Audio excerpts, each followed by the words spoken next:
Hello friends, एक बार फिर से फेमस एवन मोबाइल रिपेयरिंग में स्वागत है आज आप लोग का। देखिए आज जो है ना, आज एक ऐसा टॉपिक लेकर के आया हूँ, कैसे स्टडी लेकर आया हूँ मैं, है ना, जो 99% जो मोबाइल फील्ड में हैं, जो काम करते हैं, इवन जो ऑलरेडी इंस्टीट्यूट में ट्रेनिंग लेने के बाद भी फिर भी उनकी कन्फ्यूज़न रहती है डेड मोबाइल रिपेयर करने में, है ना। और वो रहती है कि पावर के आउटपुट बिल्कुल ना बनना, पावर ऐसी चेंज कर देना फिर भी नहीं बन रही है, या फिर फ्लैक्चुएशन बननी। तो पावर के आउटपुट फ्लैक्चुएशन या फिर पावर के आउटपुट नहीं बन रही है, इनमें ज़्यादा कन्फ्यूज़न होता है डेड मोबाइल को समझने में और रिपेयर करने में। तो डोंट वरी, आज का जो है, आज मैंने जब इसको फॉल्ट फाइंड कर रहा था तो मैंने सोचा कि चलो क्यों ना हम ये शेयर करें, क्योंकि इसमें ज़्यादातर फॉल्ट आते हैं और लोग बाग कन्फ्यूज़ रहते हैं। तो इसमें जो पावर आईसी लगी है, मैं अभी माइक्रोस्कोप पे दिखाऊंगा, 6358W लगी है, जो काफ़ी सारे हैंडसेट में लगी है। तो आपको 2-3 चीज़ें सीखने को मिलेगा इस वीडियो से। पहला, ये जितने सारे मॉडल में ये आईसी लगी होगी उसकी बक सप्लाई, बक कॉइल कितनी होगी, उन सारे बक कॉइल पे कितनी वोल्टेज आएगी, एक आपको ये सीखने को मिलेगा। यानी सिर्फ आप यही मॉडल नहीं, ओप्पो 18 नहीं, आप इसके अलावा जितने सारे मॉडल में ये आईसी लगी होगी, है ना, उसकी कैसे हमें बक सप्लाई चेक करना है, फर्स्ट। सेकेंड, अगर आउटपुट नहीं बन रही है तो इसका जिम्मेदार क्या क्या होगा। थर्ड, अगर फ्लैक्चुएशन है या फिर नहीं बन रही है तो इसको इजी वे से कैसे हम डिसाइड करेंगे कि ये फॉल्ट पावर सेक्शन की तरफ है या फिर हमारे सीपीयू की तरफ है। माइंड का एक खेल है कि जब आपका माइंड पूरा एक्सेप्ट कर लेता है कि भाई ये लाइन में ही प्रॉब्लम है, तो आप आसानी से चेक करते हैं, आपका माइंड आसानी से चेक करवा देता है। लेकिन जब आप कंफ्यूजन रहते हैं कि पावर है, सीपीयू है, लाइन है, तो थोड़ी सी पावर चेक करेंगे, थोड़ी सी लाइन चेक करेंगे, फिर सीपीयू पे मन करेगा, कभी पावर पे मन करेगा, तो माइंड आपको डाइवर्ट करेगा, कभी पावर, कभी सीपीयू, कभी लाइन। लेकिन जब आपको एग्जैक्ट पता रहेगा कि ये फॉल्ट जो है ये हमारे सीपीयू से है, या फिर इस टाइप की जो आ रही है हमारे करंट वोल्टेज तो ये पावर से होती है, या फिर इस टाइप की आ रही है तो लाइन में है, तो फिर आपकी माइंड पूरा जब एक्सेप्ट कर लेता है कि भाई लाइन में ही प्रॉब्लम है, तो आप लाइन को तसल्ली से चेक कर लेते हैं। तो सारा खेल दिमाग का है, माइंड का है, और आप उस चीज को समझ नहीं पाते हैं। तो इस वीडियो में लास्ट तक बढ़े, इसकी बिल्कुल मत करें, क्योंकि आपको इसको ये सीखने को मिलेगा कि अगर आप 50,000 1 लाख खर्च करने के बाद भी ये सारी चीजें ज्ञान जल्दी नहीं मिलती है। तो आते हैं माइक्रोस्कोप पे। सबसे पहले हम इसमें दिखा देते हैं कि ये कंप्लीट डेड है। वीपीएस लाइन हाफ शॉर्ट था, उसका हाफ शॉर्टिंग निकाला, लाइट आईसी थी इसकी शॉर्टिंग। फिर उसके बाद से जब हमने हाफ शॉर्टिंग निकाला, फिर यूएसबी डिजिटल चार्जर से चेक किया, देख सकते हैं फोन की कंडीशन कस्टमर का कैसा है, बिल्कुल बुरा हाल है। तो फोल्डर चेंज करने के लिए आए थे, लेकिन ये देखा गया तो डेड है। अब देखिए यहाँ पे हमने 1 नंबर पे कनेक्ट किए हैं, देखिए प्रॉपर यहाँ पे करंट ले रहा है ना, और सेट क्या है, डेड है, ऑन नहीं हो रहा है। लेकिन ध्यान दीजिएगा, मीडियाटेक के फोन हो और उसमें रैम रोम अलग लगी हो, तो प्रॉपर अगर करंट ले रही है तो इसका मतलब नहीं है कि आपका फोन बिल्कुल ओके है, पावर, सीपीयू, लाइन वाइन सब ओके है। मैं बात कर रहा हूं मीडियाटेक जिसकी रैम रोम अलग से लगी हुई है। इसमें ज्यादातर 9A में, 9C में भी आपको ये हमने इससे पिछले वीडियो में क्लासेस में एक्सप्लेन किया था। तो ये रैम लगी अलग से, ये रोम है, ये सीपीयू है। तो रैम रोम अगर अलग से लगी है और प्रॉपर अगर करंट ले रही है यूएसबी डिजिटल चार्जर पे, तो आपको 100% नहीं समझ लेना है कि आपकी पावर आईसी ठीक है, सीपीयू ठीक है, पोर्ट बनेगा, ये आप कंफर्म नहीं कह सकते हैं, ठीक है। तो अब जब इस टाइप की फॉल्ट आएगी तो आपको कैसे स्टेप बाय स्टेप चेक करना है, चलिए हम आते हैं माइक्रोस्कोप पे। वीडियो में लास्ट तक बने रहें, इसकी बिल्कुल मत करें क्योंकि फोन डेड है। अच्छा, एक बार हम डीसी पावर सप्लाई मशीन से भी आप लोग को हम दिखा देते हैं कि डीसी करंट कितना ले रहा है। तो इसकी बैटरी कनेक्ट सप्लाई मशीन से भी दिखा देते हैं। जैसे यूएसबी डिजिटल चार्जर पे 1.8 के समथिंग 1.5 करंट प्रॉपर ले रहा है। डीसी मशीन से दिखा रहे हैं कि देखिए करंट किस टाइप की ले रही है, ठीक है, ताकि आपको प्रॉपर पता चले। एक बार पावर की को प्रेस कीजिएगा, पावर की को प्रेस कीजिए,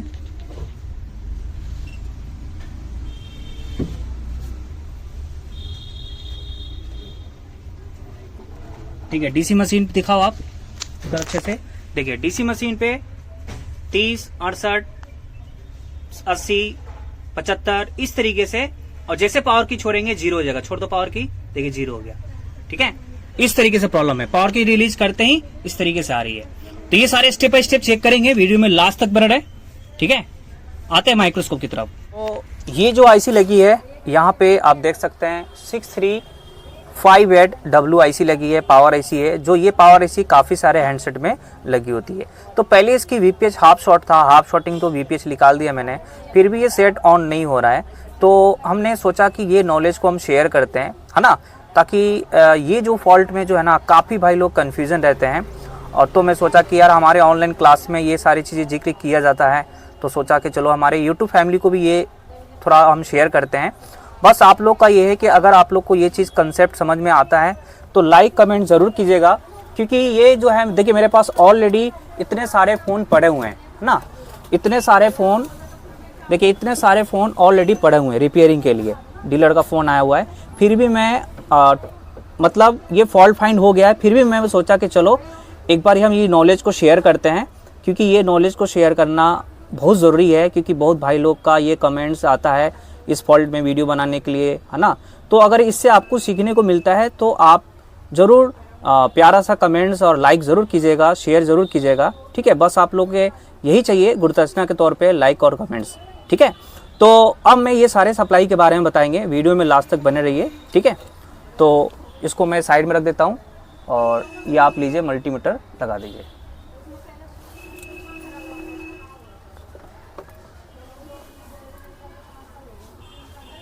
ठीक है, तो अब ये जो पावर आईसी है, ये पावर आईसी है हमारा 6358W, जो ये काफ़ी सारे हैंडसेट में लगी होती है। तो अगर ये किसी भी मॉडल में ये अगर पावर आईसी लगी हो, है ना, और जहां डॉट है तो वहां से 1 2 यानी 1 2 3 4 5 6 7 8 9 यानी टोटल कॉइल जो मिलेगी इस आईसी के पास वो मिलेगी 9 कॉइल। मैं आप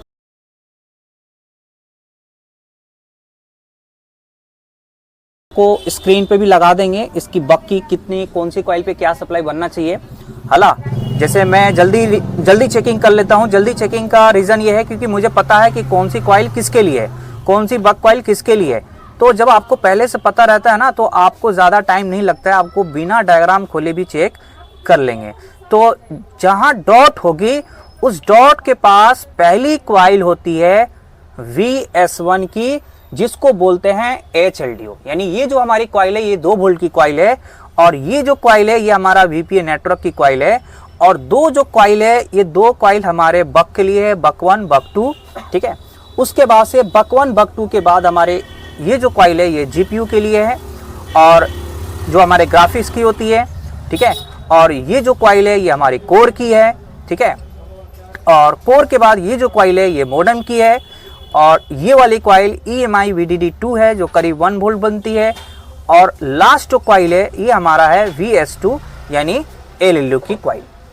फिर से देख लीजिए, जहां डॉट है, हम सिर्फ ये Oppo A18 की ही बात नहीं कर रहे हैं, जितने सारे मॉडल में अगर ये आईसी लगी है 6358 तो आप इसके पास 9 कॉइल दिखने को मिलेगी, जो डॉट के पास सेम रहेगा, है ना। डॉट के पास पहला, दूसरा, थर्ड, 4 5 6 7 8 9 ये बिल्कुल सेम इस तरीके से सीक्वेंस रहेगी।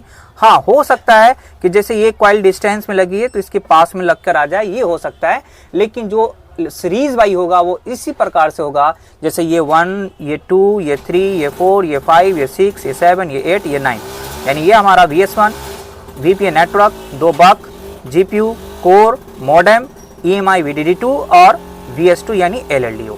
तो हमें सबसे पहले VPH चेक किया, VPH हाफ शॉट था, VPH को निकाला मैंने, फिर हमने डेड, फिर भी ऑन नहीं हो रहा था, तो बक लाइन कूल टेस्टिंग किया, बक में कोई हमारे शॉर्टिंग नहीं दिखने को मिला। तो आप लोग को एक बार हम चेक करके दिखा देते हैं। देखिए डायोड मोड पे सेट है, रेड वायर को हमने ग्राउंड पे रख रहे हैं, ठीक है, रेड वायर को हम ग्राउंड पे रख रहे हैं। उसके बाद से हम यहाँ पे चेक करते हैं, ये हमारा VS1 2 वोल्ट वाली कॉइल है, देखिए रीडिंग सही आ रही है। अगर थोड़ा सा यहाँ पे और हम क्लीन करने की कोशिश करेंगे, ठीक है। तो ये हमारा VS1 की कॉइल है, रीडिंग आ रही है, ठीक है। उसके बाद यहाँ पे हमारा है नेटवर्क वाली, ठीक है, इस पर भी आ रही है, कोई शॉर्टिंग नहीं है। ये हमारी बक की हो गया, इस पर भी आ रही है, ठीक है। और ये हमारा बक 2 है, इस पर भी आ रही है, ठीक है। उसके बाद ये हमारा GPU है, ग्राफिक्स CPU के अंदर जाती है, ये भी बक सप्लाई, तो इस पे भी वैल्यू आ रही है, यानी इस पे भी शॉर्टिंग नहीं है। 0 1 2 नहीं आनी चाहिए, इस पे भी वैल्यू आ रही है। और ये हमारा मॉडेम हो गया, तो देखिए इस पे भी आ रही है। और ये हमारा EMI VDD2 हो गया, इस पे भी आ रही है। और ये हमारा VS2 हो गया LLDO, इस पे भी आ रही है। तो यानी कुल टेस्टिंग में कोई शॉर्टिंग नहीं है बक लाइन, ठीक है। अब आपको DC मशीन पे भी दिखा दिया क्या करंट ले रहा था, ठीक है। अब इसके बाद हॉट टेस्टिंग करना है। अब हॉट टेस्टिंग में ध्यान दीजिएगा, कूल टेस्टिंग जितना इंपॉर्टेंट होता है उतना ही इंपॉर्टेंट हमें हॉट टेस्टिंग करना भी होता है।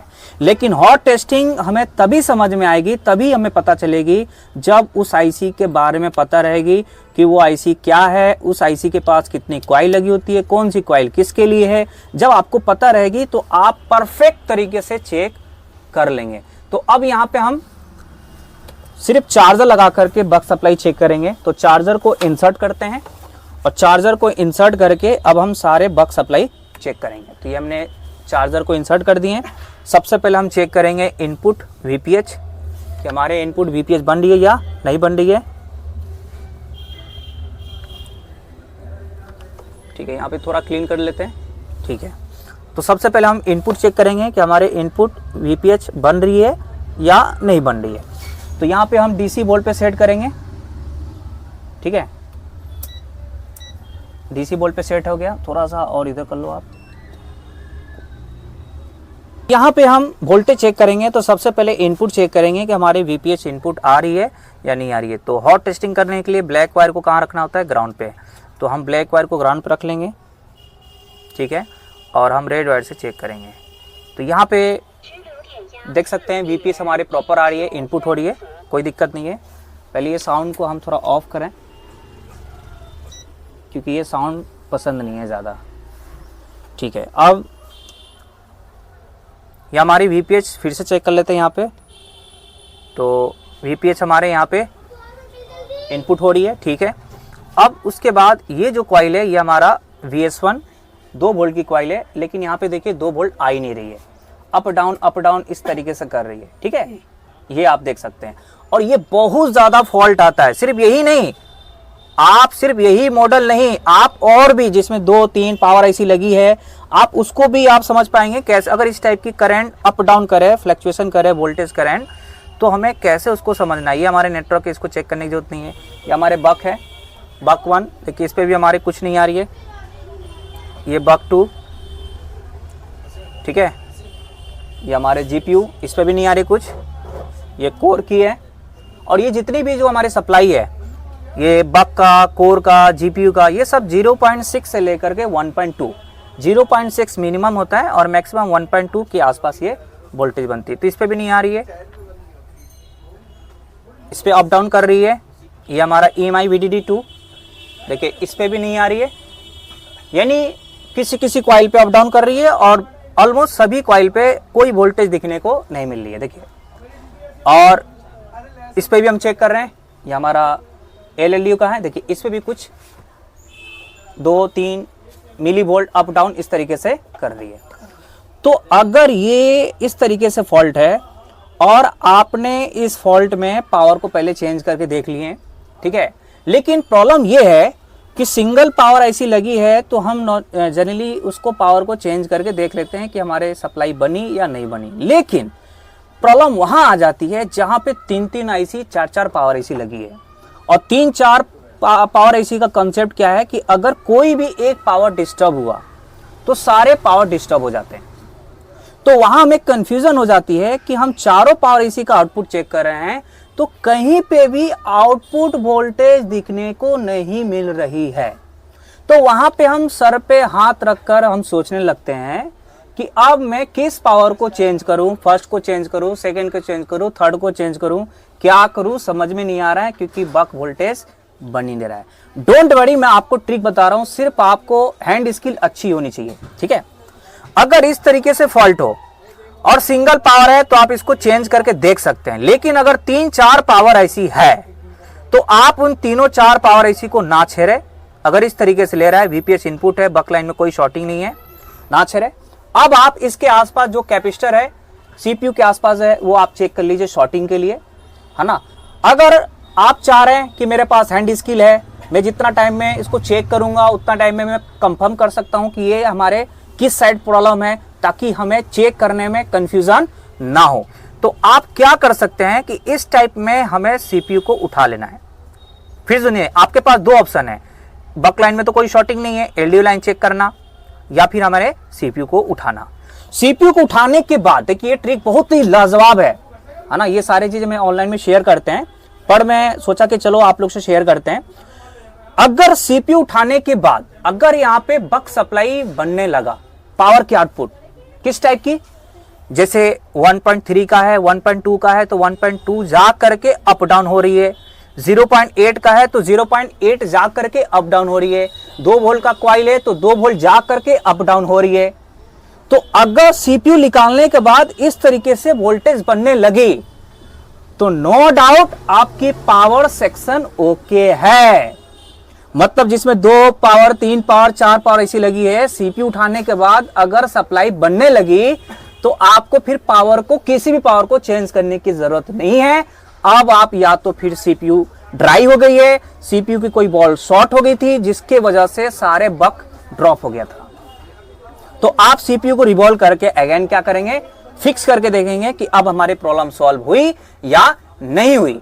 तो अब इसको हम स्टेप बाय स्टेप चेक करेंगे। यानी हमारे यहाँ पे बक पे ऑलमोस्ट सारे बक पे बिल्कुल ही नहीं बन रही है, कुछ बक पे अप डाउन कर रही है। तो अब हम यहाँ पे क्या करेंगे, सीपीयू को रिमूव करेंगे। ठीक है, अगर आप यहाँ पे एलडीओ लाइन भी चेक कर सकते हैं, लेकिन मैं आपको तरीका बता रहा हूं कि जिसमें 3-4 पावर ऐसी लगी है तो उसमें आप किस किस पावर को चेंज करेंगे, क्योंकि एक पावर डिस्टर्ब होगा तो सारे पावर डिस्टर्ब हो जाता है ना।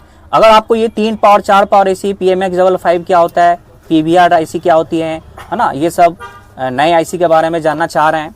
ठीक है, 8350, 8250, 8150, जो 4450, ये नए सीरीज का जो हमारे पावर ऐसी कॉलकम लग करके आ रही है उसका डेटा समझना चाह रहे हैं तो हमारे ऑनलाइन भी क्लास ज्वाइन कर सकते हैं, और इसमें मैं आपको डिटेल्स में बताएंगे, कोई हाइडिंग नहीं रहेगी। ठीक है, अब मैं इसको सीपीयू को निकालेंगे, और सीपीयू को निकालने के बाद अब यहां पे हम चेक करेंगे कि हमारे बक यानी बना या नहीं बना। तो यहां पे हम थोड़ा टेपिंग कर लेंगे।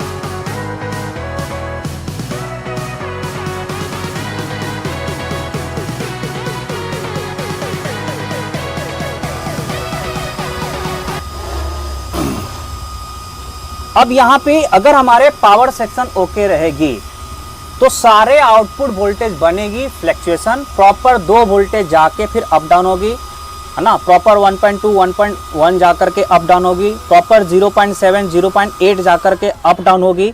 तो अगर इस तरीके से हो रही है तो नो डाउट आपकी पावर सेक्शन ओके है। और पावर सेक्शन में 1-2 लाइन ओके नहीं है, मल्टी लाइन ओके है, अभी आपको पता चलेगा।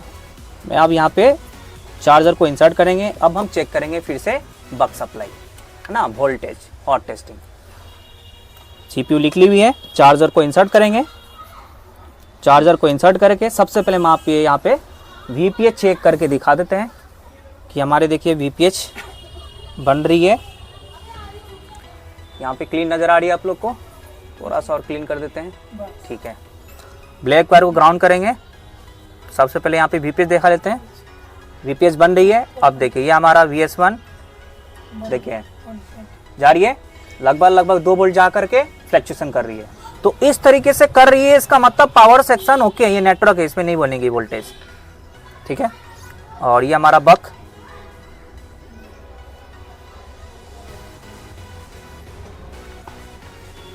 देखिए, इस पे भी देखिए 0.7 जाने लगा, ठीक है, देखिए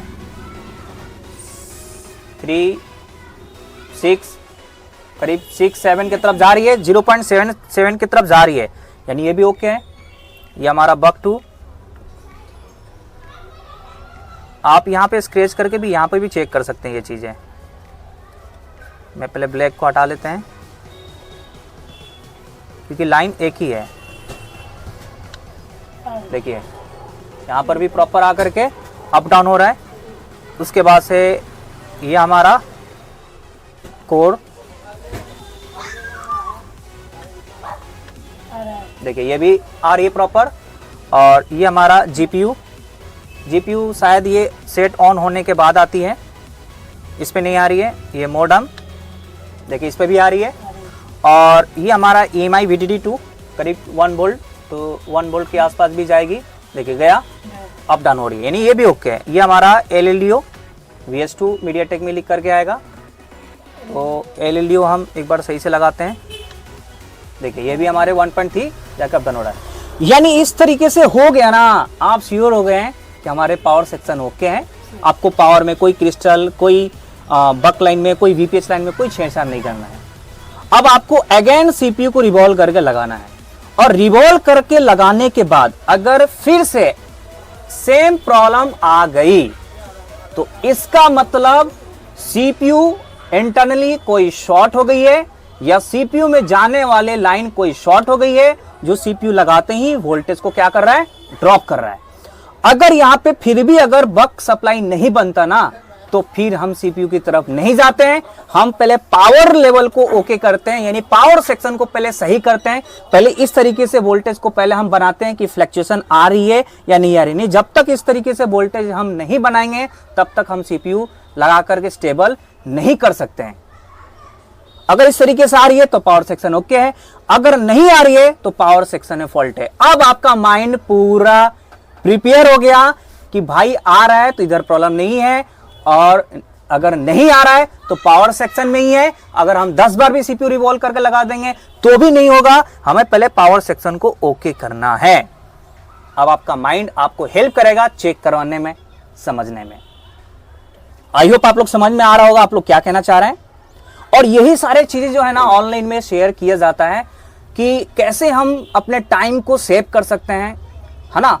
तो अब यहाँ पे हम क्या करेंगे, फिर से अगेन CPU को फिक्स करेंगे और फिर से देखेंगे कि अब हमारे सप्लाई स्टेबल हुआ या नहीं हुआ।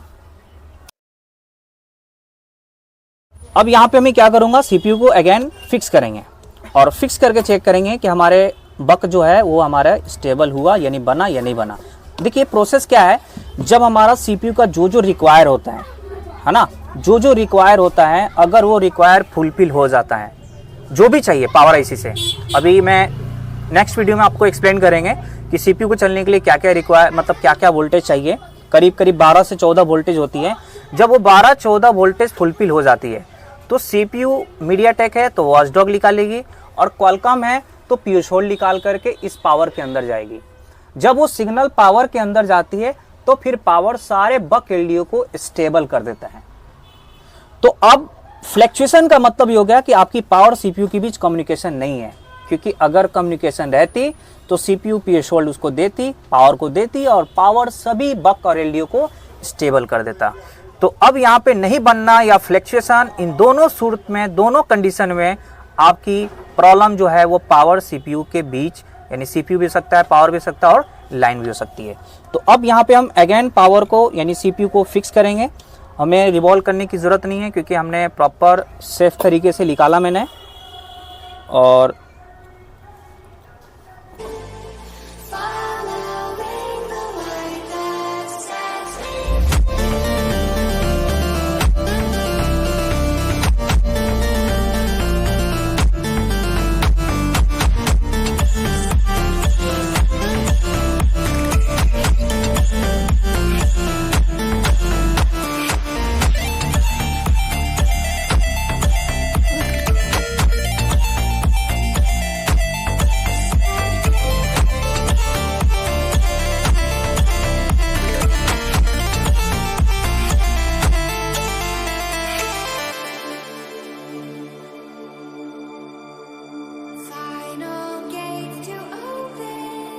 CPU को फिक्स कर दिए हैं। अब फिर से हम चेक करते हैं, ठीक है। सबसे पहले USB डिजिटल चार्जर पे दिखा देते हैं करंट एक बार आप।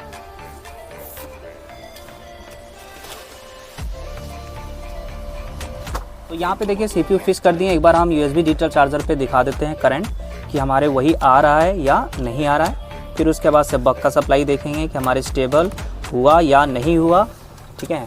तो एक नंबर पे देखिए प्रॉपर 1.8 यहाँ पे करंट ले रही है, वैसे ही ले रहा है जैसे इससे पहले ले रहा था प्रॉपर करंट। अब मैं यहाँ पे बक सप्लाई चेक करेंगे। तो एक बार मैं आपको माइक्रोस्कोप पे चालू करके दिखा देते हैं। आप मल्टीमीटर के पास ले जाइए। हम क्या करेंगे, चेक करेंगे। तो चार्जर को इंसर्ट करेंगे और इंसर्ट करके बक सप्लाई चेक करेंगे, ठीक है। अब यदि हमारे CPU ड्राई होती या जो भी होती, ठीक है, ये हमने ऑलरेडी फॉल्ट को फाइंड कर चुके थे, लेकिन जैसे मैं जल्दी कर लिया तो मैं सोचा यार आप लोग भी जल्दी करें, है ना, इस तरीके से करेंगे तो जल्दी होगा। अब मैं यहाँ पे फिर से करेंगे। तो ये हमारा LLDO की कॉइल है, देखिए नहीं जा रही है, फिर ड्रॉप मार दिया पूरा, ठीक है। ये हमारा VD रैम, पहले हम VPH चेक करके दिखा देते हैं। देखिए यहाँ पे VPH प्रॉपर आ रही है।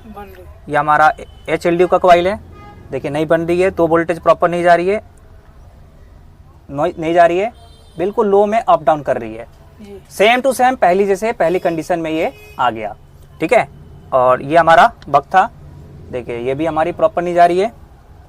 ये कोर, ये भी नहीं आ रही है। GPU इस पे तो नहीं बन रही थी। ये मॉडम पे भी देख सकते हैं कि प्रॉपर 0.8 के समथिंग नहीं जा रही है। तो अब इसका मतलब क्या हुआ कि अब आप कंफर्म हो गए कि अब आपकी CPU में जाने वाले लाइन कोई शॉर्टिंग हो गया है, जिसके वजह से CPU अगेन लगाने के बाद वापस उसी तरीके से फॉल्ट आ गई। तो अब लाइन को चेक करेंगे। अब जो भी लाइन शॉर्ट होगी वो शॉर्टिंग की जिम्मेदार 100% क्या होगा, CPU ही होगा, क्योंकि CPU निकालने के बाद यहाँ पे हमारे पावर सेक्शन ओके हो जा रही है। तो अब जब मीडियाटेक में इस तरीके से करंट ले, है ना, प्रॉपर करंट ले और सेट ऑन ना हो, बक फ्लैक्चुएशन बने, कुछ पे ना बने, है ना, CPU रिवॉल्व कर दिए फिर भी सेम प्रॉब्लम है, या CPU रिवॉल्व करने से पहले आप एक बार LDO 1.8 को चेक कर सकते हैं वो शॉर्टिंग है या नहीं है। तो एक बार मैं डायग्राम पे दिखा देते हैं कि LDO 1.8 जो निकलती है 6358 से, वो निकलती है F3 नंबर बॉल से। तो उस बॉल पे क्लिक करके देखेंगे कि ये लाइन कहां कहां जा रही है, और उनमें से हम किसी पे भी चेक कर लेंगे कि वो 1.8 लाइन सही है या नहीं है। अगर वो शॉर्टिंग है तो 100% CPU शॉर्ट है। अब यहाँ पे आपको CPU चेंज प्रोसेस करना है, ठीक है। अभी वीडियो में लास्ट तक पढ़ना है, अभी देखिए कितना आप लोगों को मजा आने वाला है। अब यहाँ पे हम क्या करेंगे, डायग्राम पे आएंगे। तो अब यहाँ पे देख सकते हैं हमने और ये खोल रखे हैं Oppo A18 का मॉडल, और ये IC के डॉट हमारे इधर की तरफ थी। तो जिधर IC की डॉट होती है ना, और ये 6358 है, तो अल्फा नंबर काउंट होगी, इधर से हमारे ABCD चलेगी। तो ABCD में हमने हर वीडियो में, हर क्लासेस में जब भी IC का डिटेल्स बताते हैं तो हम आपको बताते हैं कि ये वाले IC में अल्फा नंबर काउंट होगी। इधर से A B C, ये D, ये E, ये F, ये G, H, I नहीं होता है, J, खाली वाली भी काउंट होगी, ये K, ये L। आप देख सकते हैं स्क्रीन पे हम लगा रखे हैं। इस तरीके से इधर से ABCD चलेगी और इधर से 1 2 3 चलेगी। तो जो हमारे 1.8 निकलती है वो निकलती है F3 से, है ना। तो यहाँ से A B C D E F, ये रहा F, तो ये हो गया F1, ये हो गया F2, ये हो गया F3। तो अब ये जो 1.8 जा रही है, ये 1.8 काफ़ी सारे सेक्शन के अंदर जा रही है। तो हम यहाँ पे कहीं पे भी चेक कर लेंगे कि हमारी शॉर्टिंग तो नहीं है। तो हम यहाँ पर भी चेक कर सकते हैं, यहाँ पर भी चेक कर सकते हैं कि ये आप देख सकते हैं, ये हमारे कैप यहाँ पे चेक कर सकते हैं, शॉर्टिंग तो नहीं है, ठीक है। अब आते हैं माइक्रोस्कोप में, पे हम कुल टेस्टिंग करेंगे। कुल टेस्टिंग के लिए बीप डायोरेंज पे सेट कर सकते हैं। और ये हमारा कैप 1.8 का है ना, हम कहीं पे भी चेक कर सकते हैं ग्राउंड से। तो देखिए इधर बीप आ रही है और इधर बीप आ रही है, इधर बीप आ रही है, इधर बीप आ रही है, यानी ये जो है हमारा है 1.8 की लाइन शॉर्ट है।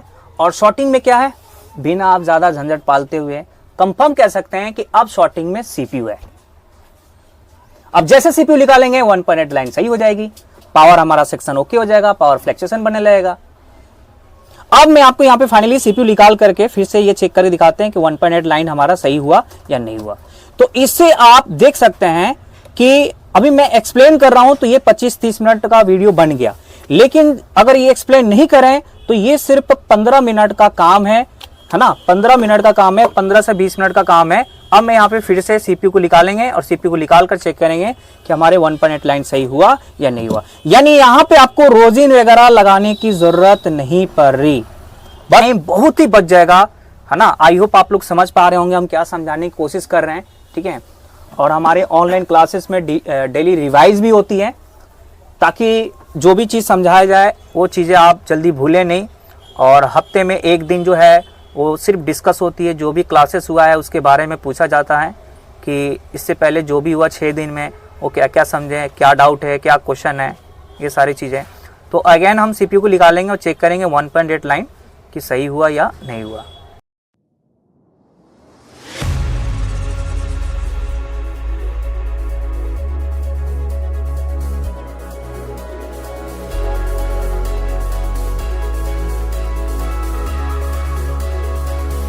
अब मैं यहाँ पे कुल टेस्टिंग फिर से करते हैं। यहाँ पे मल्टीमीटर को बीप रेंज पे ही सेट है और यहाँ पे क्लीन कर देते हैं, ठीक है। और एक वायर को हम ग्राउंड पे रखेंगे और चेक करेंगे, ठीक है। तो स्क्रीन पे लगा देते हैं 1.8 का जो कैपेसिटर है। आप कोई भी कैपेसिटर पे चेक कर सकते हैं, जहाँ जहाँ 1.8 जा रही है वहाँ हर जगह शॉर्टिंग ही बताएगा। तो हमने ग्राउंड कर दिया, देखिए बीप आ रही है, इधर बीप आ रही है और इधर नहीं आ रही है। अब डायोड मोड पे करेंगे तो एक तरफ वैल्यू आएगी और एक तरफ बीप आएगी, ठीक है। देखिए अब डायोड मोड पे हमने सेट कर दिए हैं। अब एक तरफ हमारे 0, 1, 2 ऐसे वैल्यू आएगी, यानी इधर ग्राउंड है, और एक तरफ हमारे नॉर्मल GR आएगी। देखिए आ रही है, इसका मतलब है कि 1.8 की लाइन सही हो गई। अब यहाँ पे फिर से अगर हम बक सप्लाई चेक करेंगे तो हमारे बक सप्लाई जो है वो प्रॉपर बनकर यानी फ्लक्चुएशन होगी, यानी 2 वोल्ट का है तो 2 वोल्ट जा करके अप डाउन होगी। देखिए हम वहाँ पर ये भी हम दिखा देते हैं ताकि आप लोग को श्योर पता चले। वोल्ट पे सेट कर दीजिए एक बार, ठीक है। अब यहाँ पे मैं सबसे पहले इनपुट चेक करके दिखा देते हैं। क्लियर नजर आ रही है? ठीक है। तो ये वीडियो जो है ये नॉलेज है, ये नॉलेज छोटी मोटी नहीं कह सकते हैं दोस्त, आप इसको समझिए, है ना। ये नॉलेज अगर आप अच्छे से जानते हैं, समझते हैं, एक बार समझ में नहीं आया तो इसको आप दोबारा देख सकते हैं। तो इधर हमारे VPH बन रही है, ठीक है। अब ये हमारा 2 वोल्ट का कॉइल है, देखिए 2 वोल्टेज करीब जा रही है ना। और ये हमारा 1.3 का कॉइल है, देखिए 1.3 भी जा रही है लेकिन फ्लक्चुएशन हो रही है। स्टेबल तभी होगी जब CPU लगेगी, CPU वॉचडॉग का सिग्नल पावर को देगा, तब पावर सभी बक वैल्यू को स्टेबल कर देगा। तो आई होप ये वीडियो आप लोग को समझ में आया होगा। समझ में नहीं आया होगा तो दोबारा देखिए। ये वीडियो ऐसा वीडियो है जो उन भाई लोग ये वीडियो को, ये क्लासेस को ज्यादा तवज्जो वैल्यू देंगे जो ऑलरेडी दूसरे इंस्टीट्यूट में 1, 2, 3 जगह जा चुके हैं, घूम चुके हैं, फिर भी ये सारे चीजें उनको तरीका पता, नॉलेज नहीं मिला। वो उनको ये इस क्लासेस का, इस वीडियो का वैल्यू जरूर देंगे, ठीक है। मेरा आशा है, आई होप आप लोग इसको देख करके, समझ करके आप लोग कमेंट्स करके बताएंगे कि वैल्यूएबल आपके लिए है या नहीं है, क्योंकि मेरे लिए तो बहुत अच्छा है, क्योंकि टाइम को बहुत बचा देता है ये, ठीक है। तो मिलते हैं फिर नेक्स्ट वीडियो में अच्छे टॉपिक के साथ, अच्छे सोल्यूशन के साथ। तब तक थैंक यू वेरी मच।